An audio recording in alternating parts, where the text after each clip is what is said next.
Load unload শ্রমিক union কর্তৃক আয়োজিত আমাদের এবং এই দেশের আপসহীন নেত্রী। আপসহীন কেন এটা তো নিশ্চয়ই আপনারা জানেন, তারপরে আমি একটু বলবো। আপসহীন নেত্রী বেগম খালেদা জিয়া 30শে ডিসেম্বর আমাদেরকে ছেড়ে আল্লাহর ডাকে চলে গেছেন।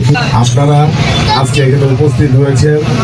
আজকে আমাদের যে প্রাণপ্রিয় নেত্রী, বাংলাদেশের গণতান্ত্রিক মানুষের, সারা বাংলাদেশের মা বেগম খালেদা জিয়া, উনি নিজেকে প্রমাণ করতে পেরেছেন যে উনি এই বাংলাদেশের, সমগ্র বাংলাদেশের দল মত নির্বিশেষে সকল বাংলাদেশের গণতন্ত্রের মা হিসাবে আমরা তাকে, তার সন্তান, আমরা আমাদের সন্তানের দায়িত্ব এবং কর্তব্য পালন করার উদ্দেশ্যে আমরা আজকে এই শোক সভার আয়োজন করেছি।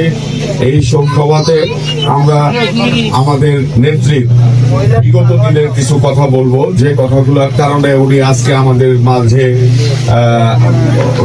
আপসহীন নেত্রী হিসাবে প্রমাণিত হয়েছে। আপনারা সবাই জানেন, এখানে অনেকেরই যারা যুবক তারা হয়তো অনেকে জানেন না যে 86 সালে এরশাদের স্বৈরাচারের আমলে আওয়ামী লীগ এবং বিএনপি একসাথে আন্দোলন করে এই স্বৈরাচারকে হটানোর আন্দোলনে অংশগ্রহণ করেছিল। কিন্তু চট্টগ্রামের লালদিঘি ময়দানে আওয়ামী লীগ এবং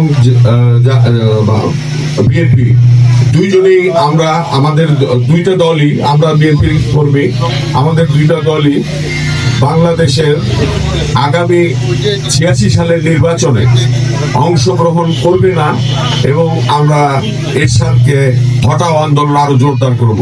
এই আশাবাদ ব্যক্ত করে আমরা চট্টগ্রাম থেকে যখন আসি, তার পরের দিন সকালবেলায় আমরা খবর পেলাম যে শেখ হাসিনা সেই নির্বাচনে অংশগ্রহণ করবে, কিন্তু আমাদের বেগম খালেদা জিয়া কিন্তু সেই নির্বাচনে অংশগ্রহণ করে নাই। পাশাপাশি আজকে যে জামাত আমাদের সাথে দীর্ঘদিন যাবৎ ছিল, সেই জামাতও সেই নির্বাচনে অংশগ্রহণ করেছিল। সেই জন্যই আমাদের নেত্রীকে উনি আপসহীন ভাবে এই এরশাদ হটাও আন্দোলনে সংগ্রাম করে গেছেন এবং এক পর্যায়ে 1990 সালে আমরা এরশাদকে হটিয়ে 1991 সালে আমরা বিএনপি ক্ষমতায় আনতে পেরেছিলাম। এই জন্য ওনার নাম হয়েছিল আপসহীন নেত্রী। দৈনিক আজকের বাংলা .net